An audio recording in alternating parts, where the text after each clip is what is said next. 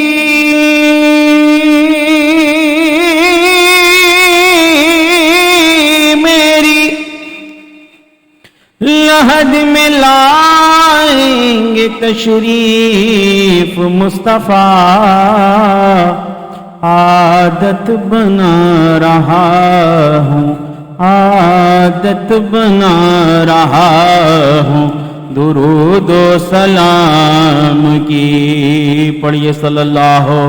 علیہ یا رسول اللہ وسلم علیک یا حبیب اللہ۔ پروفیسر اقبال عظیم صاحب ارشاد فرماتے ہیں اس نعتیہ کلام میں، مدینے کا سفر ہے اور میں نم دیدہ مدینے کا سفر ہے اور میں نم دیدہ جبھی افسردہ قدم لغزیدہ جبھی افسردہ قدم لغزیدہ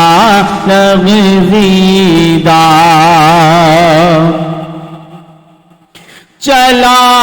ہوں ایک مجرم کی طرح میں جانب طیبہ چلا ہوں ایک مجرم کی طرح جانب طیبہ نظر شرمندہ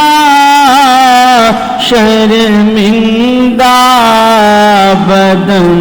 لرزیدہ نظر شرمندہ بدن لرزیدہ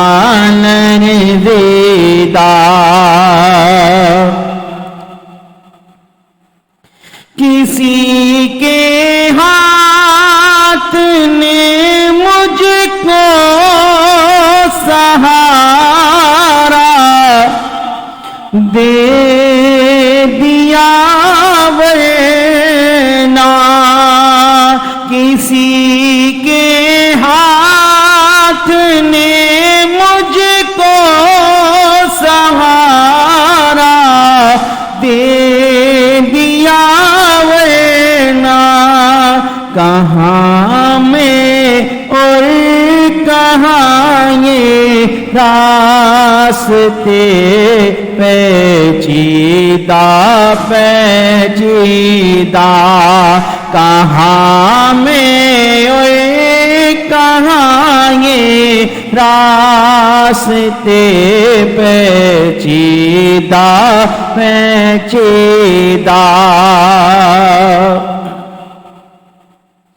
کہاں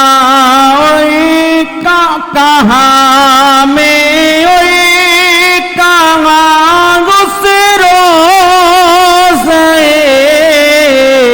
اقدس کا نظارہ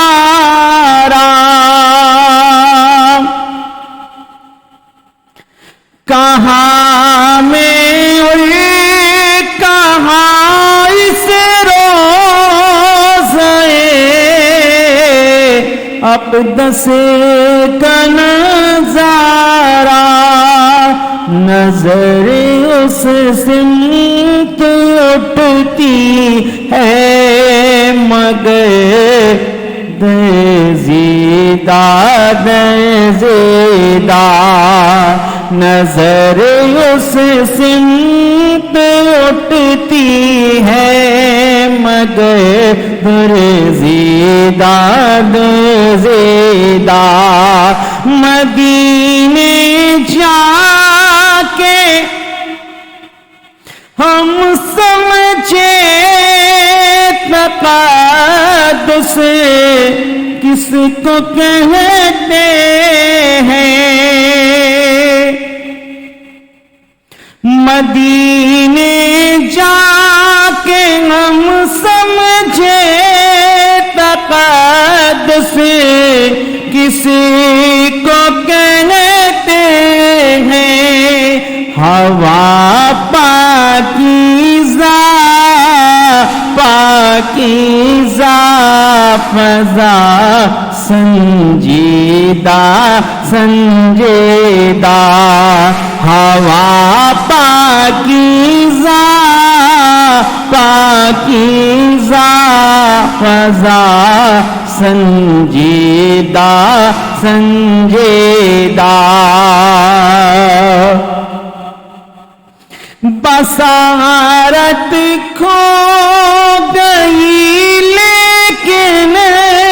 بصیرت تو سلامت ہے، بصارت کھو گئی لیکن بصیرت تو سلامت ہے، مدینہ ہم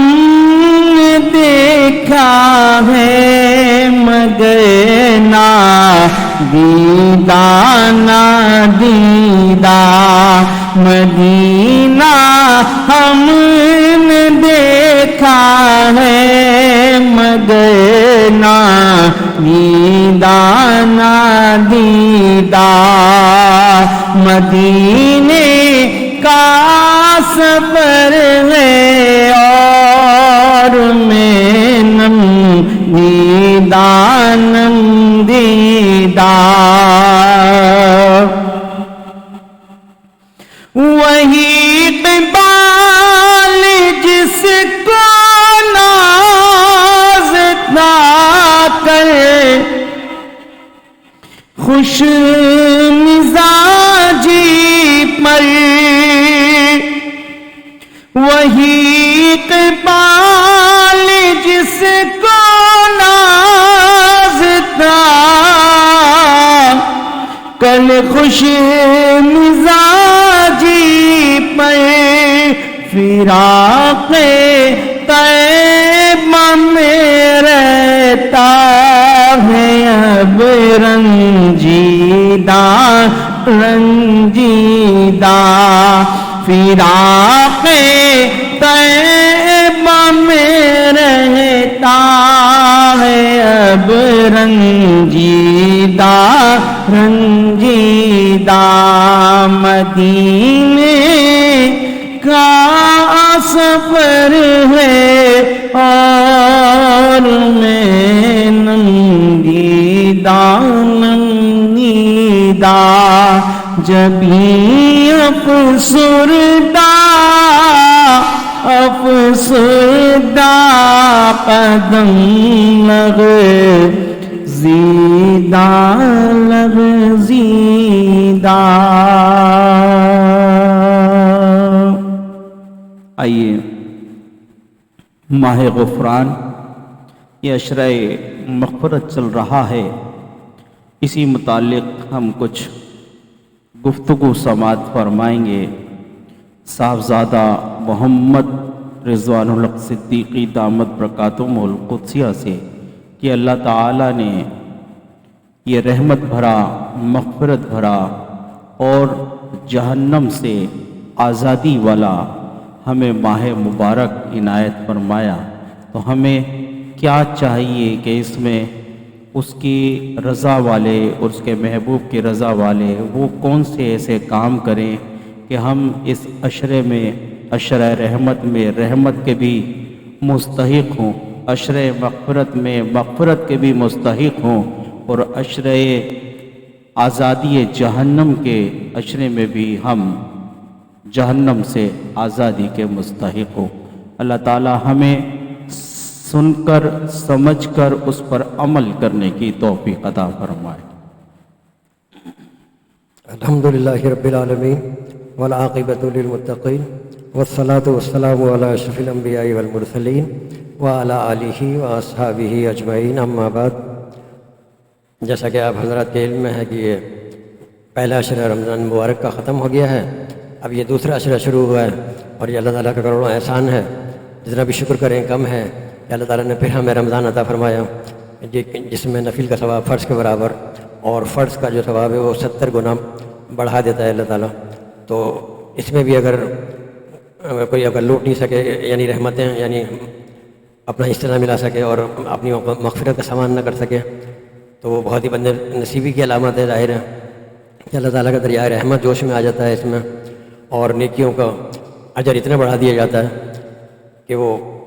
70 گنا تک کر دیا جاتا ہے۔ اچھا، الحمدللہ رب العالمین کے مطلب پہلا جو ہے عشرہ وہ مکمل ہوا، اب یہ دوسرا عشرہ شروع ہوا ہے مغفرت کا، تو اس کی جو دعا ہے مغفرت کی وہ دوسرے عشرے کی، استغفر اللہ ربی من کل ذنب واتوب الیہ، یہ بھی پڑھ سکتے ہیں استغفر اللہ الذی لا الہ الا هو الحی القیوم واتوب الیہ، یہ بھی پڑھ سکتے ہیں، اور کثرت سے اس کا ورد کریں استغفار کا، تو اللہ تعالیٰ اپنی بے پناہ اس کا فیضان جو ہے اسے ہمیں مستفید فرمائے گا۔ دراصل رمضان المبارک کا جو مہینہ ہے یہ بڑی ہی بابرکت مہینہ ہے، اور اس میں جو ہے سمجھنے کی نیکیوں کی بہار آ جاتی ہے، یعنی کہ اور اللہ تعالیٰ نے جو رمضان شریف کے روزے جو فرض کیے ہیں، تو روزہ ایک ایسی عبادت ہے کہ نماز پڑھیں گے آپ تو وہ نظر آئے گا، اور دوسری عبادتیں ہیں سامنے، لیکن یہ ہے کہ سامنے والے کو پتہ نہیں چلے گا کہ ایک روزہ ہے، یہ رب کا اور آپ کا معاملہ ہے۔ جبھی تو اللہ نے فرمایا ہے کہ روزہ میرے لیے ہے اور میں ہی اس کی جزا ہوں، میں خود اس کی جزا دوں گا۔ تو یہ خالق اور مخلوق کے درمیان ہے کہ اس میں کوئی ریاکاری والی بات نہیں ہے کہ کسی کو پتہ بھی نہیں کہ فلاں کا روزہ ہے یا نہیں ہے، اور اس میں سب سے بڑی بات یہ ہے کہ ایک واحد عبادت ایسی ہے کہ جس میں اگر روزے دار اگر سو بھی رہا ہے تو اس کو بھی ثواب مل رہا ہے۔ اور پھر ہمارے حضور پرنور سید العالمین محمد رسول اللہ صلی اللہ علیہ وسلم نے فرمایا کہ روزے کے اندر جو کوئی فحش کام نہیں کرے، گالی گلوچ نہیں کرے، اگر کوئی زبردستی کچھ غصہ کرتا ہے تو اس کو یہ کہہ دیں کہ بھائی میں روزے سے ہوں، یعنی کتنی پیاری بات فرمائی آقا کریم علیہ الصلوۃ والسلام نے کہ بھائی میں روزے سے ہوں، بس اتنا کہ خاموش ہو جائے۔ تو روزے دار کا جو ہے سونا بھی عبادت ہے۔ اور پھر سب سے بڑی بات اس میں جو اللہ تعالیٰ نے قرآن کریم نازل کیا، اچھا پھر یہ اللہ تعالیٰ کی سنت رہی ہے کہ وہ اللہ تعالیٰ نے جو بھی جس بھی نبی کو دنیا میں بھیجا ہے تو اس زمانے میں جو فن عروج پہ تھا اس کا توڑ دے کے بھیجا ہے۔ یعنی اگر جیسے حضرت موسیٰ علیہ السلام کی بات کریں تو اس میں فن جادوگری بہت، یعنی کہ اس کا دورہ تھا، ایک سے ایک جادوگر ماہر مانے جاتے تھے، لیکن جب اللہ تعالیٰ نے اپنے نبی کو حضرت موسیٰ علیہ السلام کو معجزہ دے کر کے بھیجا تو وہ سارے جادوگر یہ کہنے پر مجبور ہو گئے کہ کمال ہمارے نہیں ہے، کمال تو وہ ہے جو اللہ کے نبی نے حضرت موسیٰ کو عطا فرمایا ہے۔ اسی طرح حضرت عیسیٰ علیہ السلام کے زمانے میں جو فن طب بڑا عروج پر تھا، لیکن ان کے یہاں بھی کوڑوں کا علاج نہیں تھا، اور جو مادرزاد نابینا ہوتا تھا اس کو وہ بینا نہیں کر سکتے تھے، تو اللہ تعالیٰ نے اپنے نبی کو حضرت عیسیٰ علیہ السلام کو معجزہ دے کر کے بھیجا ہے کہ وہ مادرزاد نابینا بھی ہوتا تھا اس کو بھی آپ بینا کر دیتے تھے، اور اللہ کے حکم سے مردوں کو زندہ کر دیا کرتے تھے۔ تو وہ کہنے لگے کہ ہمارا جو کمال ہے، وہ جو ہمارے جو طب ہے، فن طب جو ہم میڈیکل میں ہیں اتنا عروج پر، تو کوڑ کا علاج نہیں تھا ان کے پاس، مگر حضرت عیسیٰ علیہ السلام اپنا رحمت پر ہاتھ پھیرتے تھے تو وہ کوڑ صحیح ہو جاتا تھا۔ تو پھر وہ ماننے، یعنی کہ انہوں نے مانا کہ واقعی کمال ہمارا یہ نہیں ہے، کمال وہ ہے جو اللہ نے اپنے نبی کو بھیجا ہے، جو دے کر کے بھیجا ہے، جو معجزہ یہ ہے کمال۔ تو ہمارے جو نبی ہیں حضور پرنور سید العالمین محمد رسول اللہ صلی اللہ علیہ وسلم، یہ تو قیامت تک کے لیے نبی ہیں، اور آپ سائنس کے بھی نبی ہیں، ظاہر ہے جتنی بھی ایجادیں ہوں گی قیامت تک جو جو ایجاد کر لیں، بھلے چاند پر پہنچ جائیں، سورج پر پہنچ جائیں، کچھ بھی بنا لیں، کہیں بھی پہنچ جائیں، لیکن اللہ نے اپنے نبی کو جو واقعہ معراج کا معجزہ عطا کیا ہے، سائنس اس سے آگے نہیں نکل سکتی۔ اچھا اس زمانے میں جو ہے فصاحت و بلاغت عروج پر تھی، ایک سے ایک شاعر اور فصیح و بلیغ اپنا کلام وہ خانہ کعبہ کی دیوار پر لگاتے تھے، اور پھر اس کے مقابلے ہوتے تھے کہ اول دوم سوم کون آیا ہے، اور وہ اپنا بڑا ناز تھا ان کو کہ اپنے آپ کو عرب کہتے تھے، باقی کو عجم کہتے تھے، اور بہت فصاحت و بلاغت تھی۔ تو اللہ تعالیٰ نے اس کا توڑ دے کے بھیجا اپنے نبی کو کہ قرآن کریم کا معجزہ عطا فرمایا، اور پھر فرمایا کہ تم اگر کہتے ہو کہ یہ رب کا کلام نہیں ہے تو اس جیسی ایک آیت لے آؤ، ایک صورت بنا کے لے آؤ، اور تم کبھی بھی نہیں لا سکتے، اللہ کا فرمان ہے اس جیسی۔ پھر سرکار دو عالم صلی اللہ علیہ وسلم نے اپنے بارہا علماء سے سنا ہے کہ وہ اسی بات کے اوپر کہ بھئی تم یہ کہتے ہو کہ یہ اللہ کا کلام نہیں ہے، تو ٹھیک ہے، پھر جیسے تمہارے مقابلے ہوتے ہیں خانہ کعبہ کے اوپر پردے پہ لگاتے ہیں، تو سرکار دو عالم صلی اللہ علیہ وسلم نے بھی صحابہ کو فرمایا ہے بھئی یہ 2 سطریں لگا کے آ جاؤ یہ قرآن کریم کی کہ انا اعطیناک الکوثر فصلی لربک وانحر، اس کا تیسرا مصرع لگا دو۔ اب وہ سارے جتنے بھی وہ فصیح و بلیغ شعراء تھے جن کو اپنا بڑا نام تھا، اپنے آپ کو عرب کہتے تھے، دوسروں کو عجم کہتے تھے، سر جوڑ کر بیٹھ گئے، لیکن ان کو تیسرا مصرع نہیں ملا کہ کیا لگا سکیں، کیونکہ یہ تو اللہ تعالیٰ نے فرمایا ہے کہ ہم نے نازل کیا اور ہمیں اس کی حفاظت کے ذمہ دار ہیں، اور اس کی مثل اگر تم بنا سکتے ہو تو لے کر کے آ جاؤ، اور تم نہیں لا سکتے اس کی مثل، نہ ایک آیت ایک صورت بھی نہیں بنا سکتے تھے، ایک آیت بھی نہیں بنا سکتے تھے، تو سارے سر جوڑ کر بیٹھ گئے۔ آخر میں انہوں نے وہ جو سرکار دو عالم صلی اللہ علیہ وسلم تیسرے مصرے پر ڈیش لگائے تھے کہ وہی لکھو، تمہیں بڑا ناز ہے نا اپنی زبان پہ، تو لکھو تیسرا مصرع کیا ہے، تو آخر انہوں نے مجبوراً وہاں پہ لکھ دیا کہ ما ھذا لکلام البشر، یہ تو بشر کا کلام ہی نہیں ہے، ہم اس پر کیا لگائیں۔ تو اللہ تعالیٰ نے قرآن کریم کا معجزہ عطا کیا اس زمانے کے لحاظ سے، اور دوسرا جو سائنس کے جتنے بھی معجزے ہیں، واقعہ معراج جو عطا کیا قیامت تک کے لیے، وہ واقعہ معراج جو ہے کے اوپر وہی سب سے عظیم رہے گا، اور سائنس اس سے آگے نہیں نکل سکتی ہے۔ تو اللہ تعالیٰ نے یہ مہینہ بڑی بابرکت والا مہینہ بنایا ہے، اور اس میں جو آپ نے 12 علماء سے سنا ہے کہ سرکار نے جو ممبر پہ چڑھ رہے تھے اور جبریل امین کہہ رہے تھے ہلاک ہو، تو سرکار نے کہا تھا آمین، تو اس میں ایک یہ بھی ہے کہ جو رمضان کا مہینہ پائے اور وہ اپنی بخشش نہ کرا سکے تو وہ ہلاک ہو جائے۔ جبریل امین نے دعا کری، سرکار نے اس پر آمین کہا تھا۔ تو اب یہ اس اندازہ لگا لیں آپ کتنی برکتوں والا مہینہ ہے کہ اگر آدمی اس میں بھی اپنی بخشش و مغفرت نہیں کرا سکے تو پھر اس کی سستی اور کاہلی سے پھر تو کہنا چاہیے پھر وہ بہت ہی یعنی کہ اس سے فیضیاب اگر نہیں ہوتا، تو اس میں قرآن کریم کی زیادہ سے زیادہ تلاوت کریں۔ یہ قرآن کریم اس میں نازل ہوا تھا، اور رمضان شریف کے اندر روزے کی حالت میں بجائے ادھر کے جو گپے ہانکی جائیں اور کوئی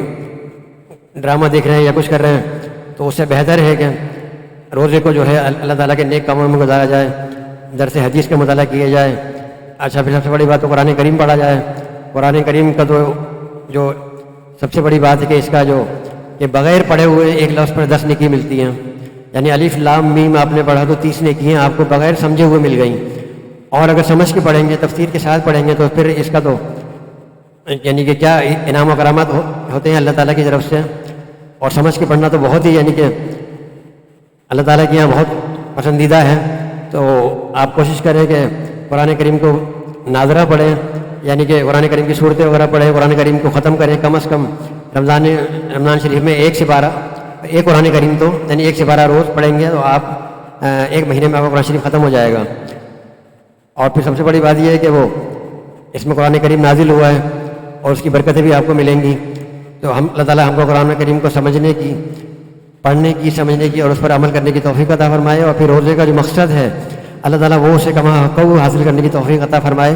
کہ اللہ رب کریم نے فرمایا کہ لعلکم تتقون، کہ ہم جو تمہیں یہ بھوکا پیاسا رکھ رہے ہیں تو یہ ایسے ہی نہیں ہے خالی، بلکہ تاکہ تم پرہیزگار ہو جاؤ، لعلکم تتقون۔ تو اللہ تعالیٰ ہمیں روزے کے ثمرات سے مستفید فرمائے۔ کہ سب سے بڑی بات یہ ہے کہ بھائی عام دنوں میں جو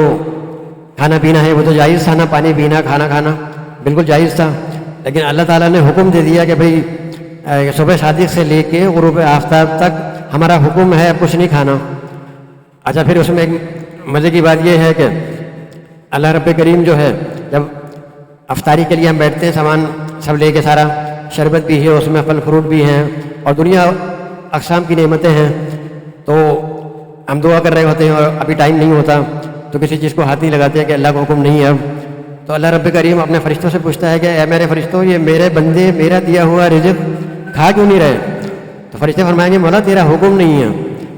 ابھی اذان ہوگی غروب آفتاب تک تو نے منع کیا ہے کھانے کو، تو اب تیرا جب حکم ہوگا تو پھر یہ کھائیں گے. تو اللہ تعالیٰ فرماتا ہے کہ اے میرے فرشتوں گواہ رہو کہ یہ میرے بندے میرا دیا ہوا رزق بھی میری مرضی سے نہیں کھا رہے ہیں، تو گواہ رہو میں نے ان کی سب کی بخشش و مغفرت فرما دی. تو یعنی کہ روزہ دار کے لیے سب سے بڑی خوشی افطار کے وقت ہے. اور اس میں وہ یہ کہ جب اللہ تعالیٰ کے حکم سے ہم جو جائز چیزیں ہیں، جو کھانا تھا جو پینا تھا، جب وہ منع ہو گیا، اللہ کا حکم نہیں ہے اور ہم نہیں کھا رہے، جائز چیزیں جب اللہ کے حکم سے ہم نے چھوڑ دیں، تو اس کی پریکٹس یہی ہے. اللہ تعالیٰ اسی لیے ساری پریکٹس کروا رہا ہے کہ دیکھو جب ہمارے حکم سے تم نے یہ جائز چیزیں چھوڑ دیں تو پھر رمضان کے علاوہ ہمارے حکم سے ناجائز چیزیں کیوں نہیں چھوڑ سکتے. تو اس کی تیاری رمضان شریف میں یعنی کہ اللہ تعالیٰ کروا رہا ہے ہم سے کہ اس کی ایک قسم کی پریکٹس ہے یہ کہ جب ہمارے حکم سے جائز چیزیں چھوڑ سکتے ہو تو ہمارے حکم سے ناجائز چیزیں کیوں نہیں چھوڑتے، حرام چیزیں کیوں نہیں چھوڑتے. تو اللہ تعالیٰ ہمیں روزے کے جو مقصد ہے اس پر عمل کرنے کی توفیق عطا فرمائے، جو روزے کے ثمرات ہیں اس سے فائدہ اٹھانے کی کما حق ہو توفیق عطا فرمائے. اسی طرح نماز کے متعلق بھی جو ہے اللہ تعالیٰ اس کے نماز کے ثمرات سے بھی ہماری زندگی پر اس کے ثمرات کو اس کے فیض و برکات سے ہمیں سب کو مستفید فرمائے. اور نماز پڑھنے کے یعنی کہ بعد جو ہے آدمی کے اندر جیسے تبدیلی آنی چاہیے، تو اسی طرح روزہ رکھنے کے بعد بھی یعنی 30 دن پہلے جو بندہ جو تھا اور وہ جو بعد کا مومن ہے تو اس میں ایک فرق آنا چاہیے، ایک تبدیلی آنی چاہیے کہ اللہ تعالیٰ کے احکامات کی کہ مولا جب تیرے حکم سے ہم جائز چیزیں چھوڑ دیں گے تو ہم تیرے حکم سے ناجائز چیزیں کیوں نہیں چھوڑیں گے. سبحان اللہ، ماشاء اللہ، بہت ہی خوبصورت انداز سے گفتگو فرما رہے تھے مرشد کریم کے فرزند اصغر جناب مولانا محمد رضوان الحق صدیقی دامت برکاتہم القدسیہ. اللہ تعالیٰ جو کچھ ہم نے سنا اسے ہمیں دل میں اتار کر اس پر عمل کرنے کی اللہ تعالیٰ ہم سب کو توفیق سعید عطا فرمائے. آئیے درود پاک کا نذرانہ پیش کرتے ہیں. اللہم صلی علی سیدنا و مولانا محمد معدن الجود والکرم وآلہ وبارک وسلم صلاۃ و سلام علیک یا رسول اللہ. انشاءاللہ ہم صاحبزادہ صاحب سے بھی نعت رسول مقبول صلی اللہ علیہ وسلم سماعت فرمائیں گے. مختصر سے وقت میں اپنی حاضری کو مکمل فرماؤں. آئی بھی یاد مدینے کی رولانے کے لیے آئی پھر یاد مدینے کی رولانے کے لیے آئی پھر یاد مدینے کی رولانے کے لیے دل تڑپ اٹھا ہے دے بار میں جانے کے لیے دل تڑپ اٹھا ہے دے بار میں جانے کے لیے دل تڑپ اٹھا ہے دے بار میں جانے کے لیے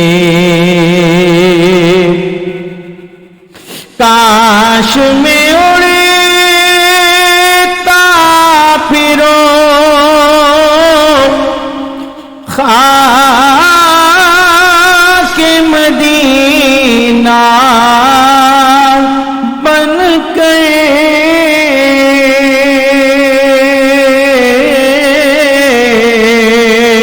کاش میں اڑتا پھرو خاک مدینہ بن کر، اور مچلتا مچلتا میں مچلتا، اور مچلتا مچلتا میں مچلتا، اور مچلتا رہوں سرکار کو پانے کے لیے، اور مچلتا رہوں سرکار کو پانے کے لیے۔ میرے لجپال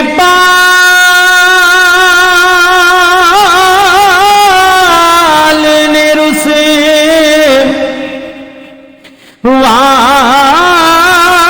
نہ کبھی ہونے دیا،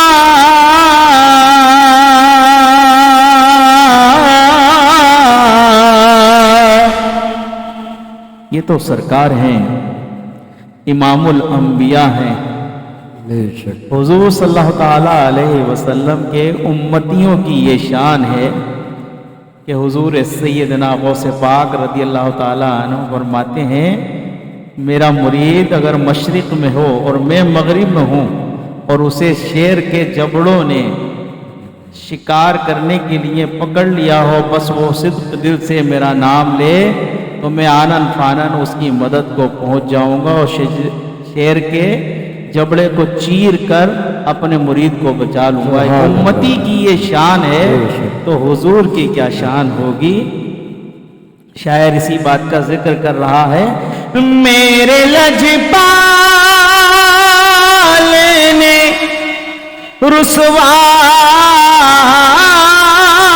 نہ کبھی ہونے دیا، جب پکارا مدینے والے آقا کو، جب پکارا انہیں آئے ہیں بچانے کے لیے، جب پکارا میٹھے میٹھے آقا کو، جب پکارا مدینے والے آقا کو، جب پکارا جب پکارا جب پکارا انہیں آئے ہیں بچانے کے لیے، اور غم نہیں چھوڑ دیے سارا زمانہ، مجھ کو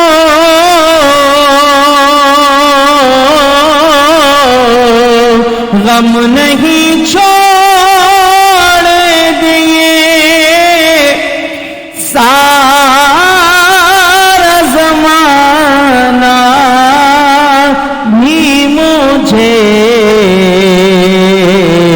میرے آقا سونے آقا تو ہے قدموں سے لگانے کے لیے، میرے آقا تو ہے قدموں سے لگانے کے لیے۔ شاعر نے تو اپنے اس حالت کا بیان کیا ہے. شاعر نے یوں لکھا ہے کہ میرے آقا تو ہیں سینے سے لگانے کے لیے، مگر شاعر شاید اس مقام پر پہنچ چکا ہو کہ وہ سینے سے لگنے کے قابل ہو. میں اپنے آپ کو اس قابل نہیں سمجھتا. اگر مجھے سرکار اپنے جگہ قدموں میں جگہ عنایت فرما دے تو میرے لیے یہی معراج ہے. بے شک. میرے آقا تو ہے قدموں سے لگانے کے لیے، اور یہ تو بس انہیں کا کرم ہے کہ وہ سن لیتے ہیں. یہ تو بس انہیں کا کرم ہے کہ وہ سن لیتے ہیں، ورنہ یہ لب کہاں پر یاد سنانے کے لیے، ورنہ یہ لب کہاں پر یاد سنانے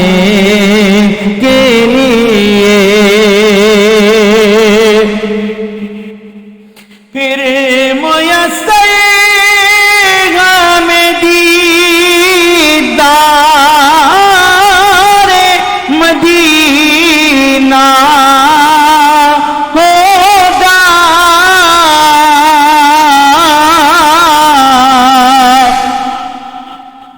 پھر میسر ہمیں دیدار مدینہ ہوگا.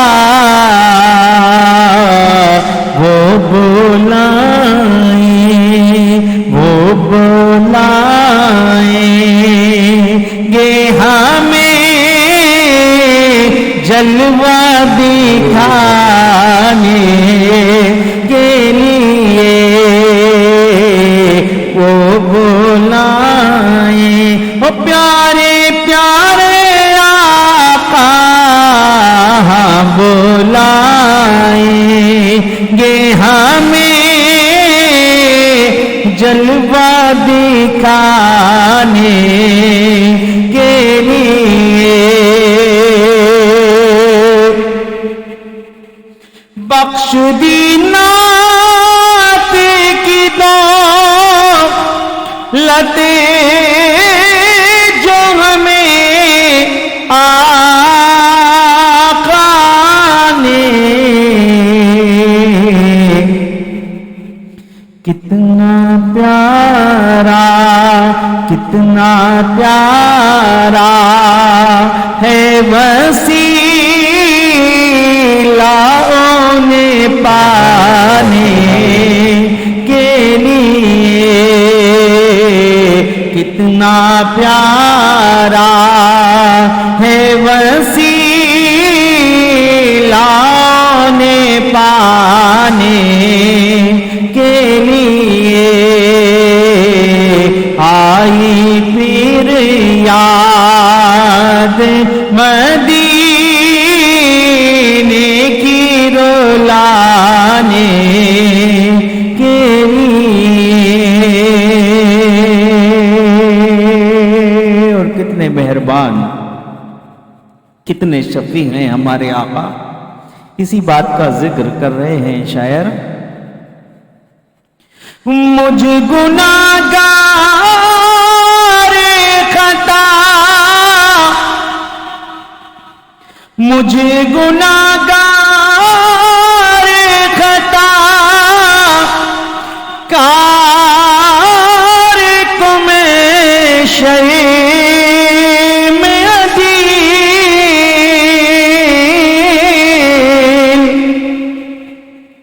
مجھ گناہگار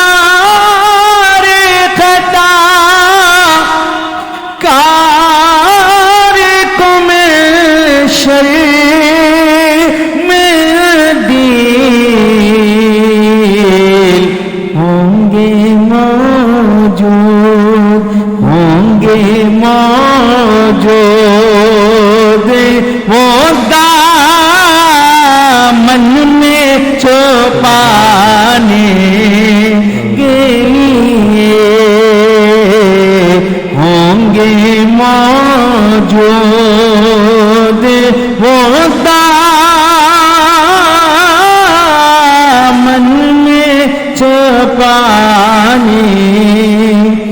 کے لیے آئی پھر یاد مدینے کی رولانے کے لیے دل تڑپ اٹھا ہے در بار میں جانے کے لیے۔ آئیے پرسوز اور پرجوش آواز جو ہمارے مرشد کریم پیر طریقت رہبر شریعت ولی نعمت سرمایہ اہل سنت حضرت علامہ و مولانا قاری محمد نثار الحق صدیقی رحمۃ اللہ تعالی علیہ سے ملتی ہے۔ میری مراد فرزند اصغر سے ہے جناب مولانا محمد رضوان الحق صدیقی دامت برکاتہم القدسیہ سے، کہ ان کی آواز اپنے والد ماجد سے بہت حد تک ملتی ہے۔ آئیے نعت رسول مقبول صلی اللہ تعالیٰ علیہ وسلم سماعت فرماتے ہیں، اور اسی کے ساتھ آپ سے اجازت چاہیں گے دعاؤں کے ساتھ کہ آپ اگلے پروگرام میں بھی ہمارے ساتھ شریک محفل رہیں گے انشاءاللہ۔ نعت رسول مقبول صلی اللہ تعالیٰ علیہ وسلم کے بعد حضرت صاحب دعا فرمائیں گے، اس کے بعد ہم آپ سے اجازت چاہیں گے نیک تمناؤں اور نیک التجاؤں کے ساتھ۔ ابھی جو ہے انور بھائی نے ذکر کیا تھا کہ وہ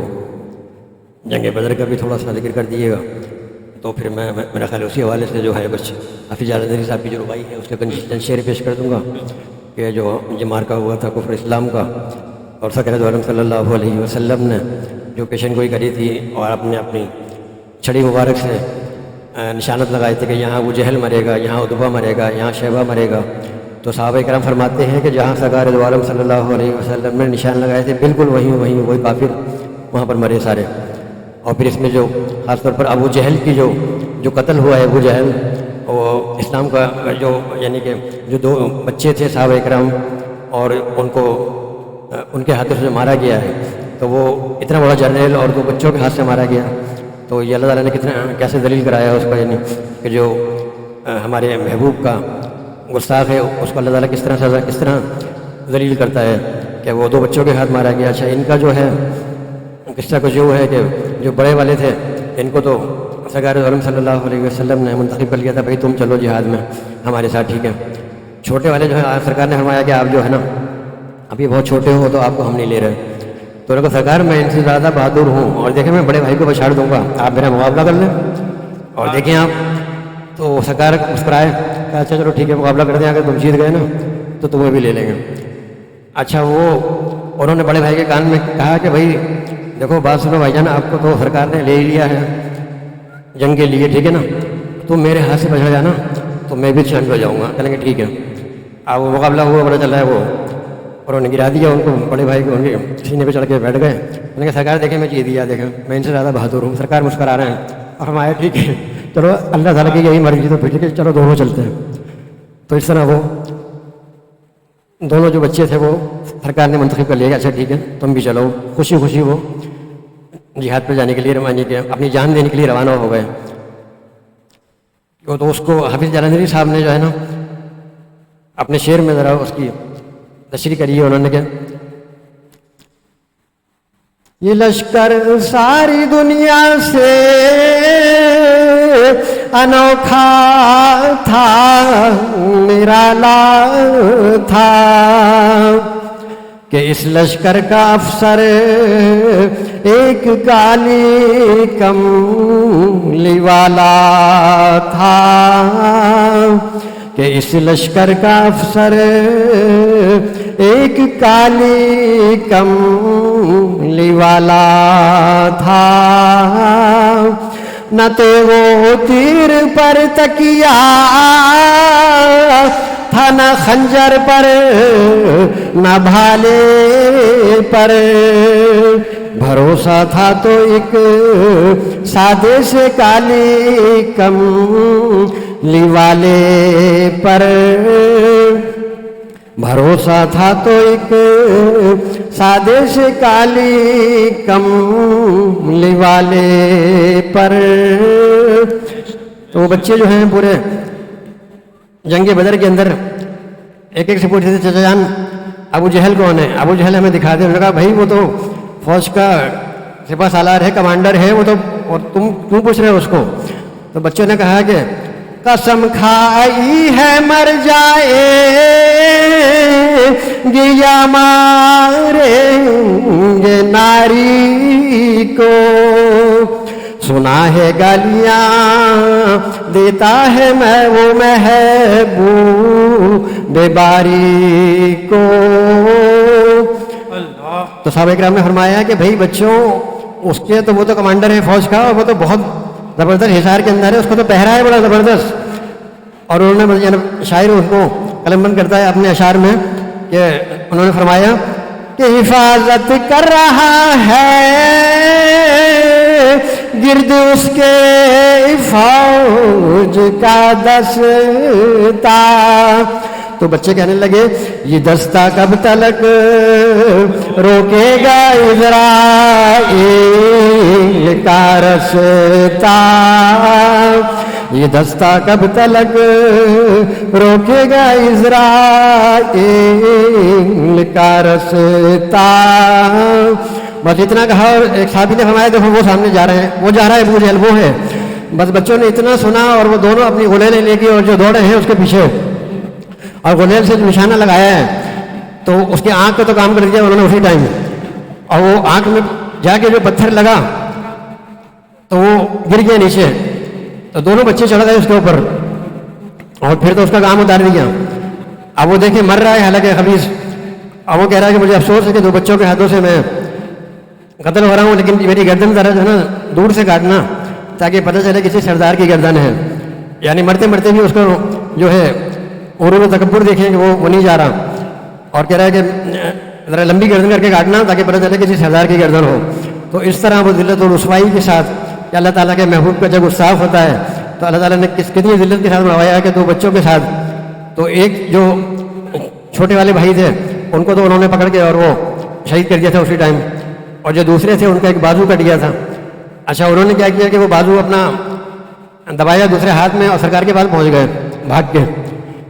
کہ سرکار یہ جو میرا بازو ہے یہ الگ ہو گیا۔ سرکار نے اپنا لوہا پہ دہن لگایا اور وہ بازو وہیں جڑ گیا۔ سبحان اللہ کہ دوسرے والے بازو میں تو کبھی درد بھی ہو جایا کرتا ہے، مگر وہ جو سرکار نے لوہا پہ دہن لگا کے جو جوڑا تھا اس میں کبھی بھی درد نہیں ہوا۔ سبحان اللہ۔ یہ شان مصطفیٰ ہے سرکار عالم صلی اللہ علیہ وسلم کے رحمت بھرے ہاتھوں سے ظاہر ہے کہ وہ ہوا۔ تو کس طرح یعنی ذلت ہوئی اس میں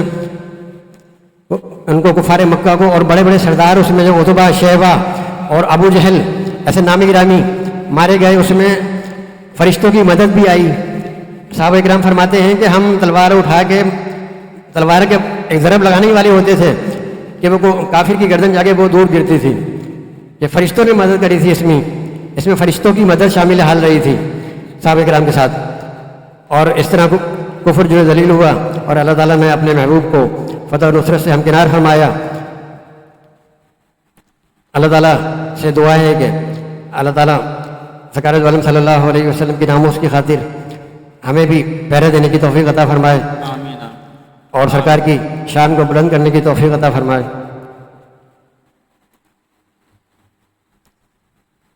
دعا کریں۔ الحمدللہ رب العالمین والعاقبۃ للمتقین والصلاة والسلام علی اشرف الانبیاء والمرسلین وعلی آلہ واصحابہ اجمعین۔ ربنا تقبل منا انک انت السمیع العلیم وتب علینا انک انت التواب الرحیم۔ یا العالمین محض اپنے فضل سے، اپنے کرم سے، اپنی رحمت سے، اپنے حبیب پاک حضور پر نور سید العالمین محمد الرسول اللہ صلی اللہ علیہ وسلم کے صدقہ فعل مولا کریم ہمارا پڑھنا پڑھانا سننا سنانا اپنی بارگاہ میں قبول و منظور فرما۔ اس کا ثواب سرکار دو عالم صلی اللہ علیہ وسلم کی خدمت عالیہ میں پیش کرتے ہیں، قبول و منظور فرما، اور تمام انبیاء اکرام کی خدمت پیش کرتے ہیں، قبول و منظور فرما۔ اس کا ثواب اہل بیت حضرات کی خدمت پیش کرتے ہیں، تمام امہات المومنین۔ اس میں جو ہے اس مہینے میں سیدہ فاطمہ زہرا رضی اللہ تعالیٰ عنہا کا بھی ہے، اور سیدنا خدیجۃ الکبریٰ رضی اللہ تعالیٰ عنہا، اور جو خاتون جنت اور جو ام المومنین سیدہ عائشہ صدیقہ رضی اللہ تعالیٰ عنہا کا بھی اسی مہینے میں ہے۔ تو اللہ تعالیٰ ان کی درجات کو بلند فرمائے، اور اللہ تعالیٰ سے دعا کرتے ہیں کہ ہماری ماؤں بہنوں کو ان مقدس ہستیوں کی، امہات المومنین کی جو ہے سیرت پر عمل کرنے کی توفیق عطا فرمائے، اور ان کے کردار کو اپنانے کی توفیق عطا فرمائے۔ ہمارا کریم ہماری ظاہری بات جسمانی روحانی بیماریاں دور فرمائے، اور ہمارے قیوم محمد سلور صدیقی صاحب کی درجات کو بلند فرمائے، اور جنہوں نے یہ جو باغ لگایا تھا، یہ جو پودا لگایا تھا، اس کے رسول کی شمع جو روشن کری تھی، مولا اس کو دن دگنی رات چوگنی ترقی عطا فرما۔ اور مولا کریم جو لوگ ان کے اس مشن کو لے کر کے چل رہے ہیں، ہمارے اسٹوڈیو کے اندر بھی جو ہمارے انور بھائی اور دوسرے جو حضرات ہیں، پوری ہماری جو ٹیم ہے، اور جو لوگ ہمارے گھروں پر جو سن رہے ہیں اور اس میں جو حصہ لے رہے ہیں، یا اللہ ان کے علم میں، عمل میں، جس میں برکتیں عطا فرما، ان کو دارین کی سعادت عطا فرما، اور اللہ تعالیٰ سے دعا ہے کہ اللہ تعالیٰ ناموس رسالت پر پہلا دینے کی توفیق عطا فرمائے، اور مقام مصطفیٰ صلی اللہ علیہ وسلم کا تحفظ کرنے کی توفیق عطا فرمائے۔ اللہم انا نسألک العفو والعافیۃ والمعافاۃ الدائمہ فی الدین والدنیا والآخرہ۔ یا الہ العالمین ہمیں اپنی رضا کے کام کرنے کی توفیق عطا فرما، اپنی ناراضگی کے کاموں سے بچا، ایسے کام کرنے کی توفیق عطا فرما جس سے تو اور تیرا پیارا محبوب صلی اللہ علیہ وسلم راضی ہو جائیں۔ مولا کریم محشر کی ذلت و رسوائی سے ہم تیری پناہ مانگتے ہیں، مولا محشر کی ذلت و رسوائی سے ہماری حفاظت فرما، محشر کی ذلت و رسوائی سے ہماری حفاظت فرما، ہمارا ختمہ ایمان پر بالخیر عطا فرما۔ مولا کریم محشر والے دن نامہ اعمال ہمارا دانے ہاتھ میں عطا فرما۔ اس دن مولا کریم جو تیرے دوستوں کے چہرے روشن ہوں گے، ہمارے چہروں کو بھی روشن فرما۔ مولا کریم اس دن چہروں کے سیاہ ہونے سے ہم تیری پناہ مانگتے ہیں۔ مولا کریم پل صراط پر مومنین کے ساتھ ثابت قدمی عطا فرما۔ مولا کریم پل صراط پر قدموں کے پھسلنے سے ہم تیری پناہ مانگتے ہیں۔ مولا کریم مکین گنبد خضرا کے چاہنے والے جہاں کہیں بھی ہوں، ان کے ایمان کی، جان و مال کی، عزت و آبرو کی حفاظت فرما۔ اللہم بارک فی ھذا المکان، اللہم بارک لاصحاب ھذا المکان فی کل حین و آن بحرمت نبیک سید الانس والجان۔ مولا کریم ہمارے بیماروں کو شفا کاملہ واجلہ عطا فرما، جو مصیبت زدہ ہیں ان کے مصائب کا خاتمہ فرما، جو پریشان حال کی ان کی پریشانیاں دور فرما۔ ہمارے جو بچے اور بچی بغیر رشتوں کے بیٹھے ہوئے ہیں، مولا ان کو نیک اور اچھے رشتے عطا فرما۔ مولا جن کے رشتے طے ہوئے ہیں ان کو جہر وغیرہ کے سلسلے میں ان کی غیب سے مدد فرما۔ مولا جو بے روزگار ہیں انہیں حلال کی کثیر روزی عنایت فرما، اور جو برسر روزگار ہیں ان کی روزی میں خیر و برکت عطا فرما۔ وبعظمتہ ان اللہ وملائکتہ یصلون علی النبی یا ایھا الذین آمنوا صلوا علیہ وسلموا تسلیما۔ اللہم صل علی سیدنا محمد معدن الجود والکرم وآلہ وبارک وسلم۔ کیوں کہیں ہم کو یہ عطا ہو وہ عطا ہو، ہم کو وہ دو جس سے ہمیشہ ہمارے سارے گھر بھر کا بلا ہو۔ سبحان ربک رب العزت عما یصفون وسلام علی المرسلین والحمد للہ رب العالمین۔